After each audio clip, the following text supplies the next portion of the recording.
কি বলবো দুঃখের কথা, এত গরম পড়েছে। সকালবেলা চান করেছি, ঠিক আছে, চান করে এই পাতিলেবুর মানে জল খাচ্ছি। হ্যাঁ দেখো,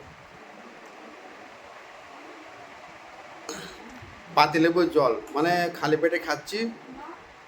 খুব ঠান্ডা লাগবে, লিভার ঠান্ডা, প্রচুর লিভার ঠান্ডা হবে। কালকে এত গরম হয়েছে, ঘুমোতে পারিনি রাত্রেবেলা, একদম ঘুমোতে পারিনি, এত গরম কালকে হয়েছে। ওদের পাতিলেবুর রস খাচ্ছি, লিভার প্রচুর গরম হয়ে গেছে, ঠিক আছে। পাতিলেবুর রস অবশ্যই দরকার গরমকালে, এতে কি আর লিভারটা ঠান্ডা হয়। কাল ঘুমানো ভালো, মানে চোখ ফোক ফুলে গেছে, এত মানে গরম হয়েছে রাত্রেবেলা, ঘুমোতে পারিনি। শরীর প্রচুর গরম হয়ে গেছে, লিভার তো একদম গরম হয়ে গেছে। ওইটা পাতিলেবুর রস খাচ্ছি, মানে জল জল দিয়ে মিশিয়ে দেখো, ঠিক আছে। এবার খাই, পেট লিভারটা ঠান্ডা হয় মোটামুটি।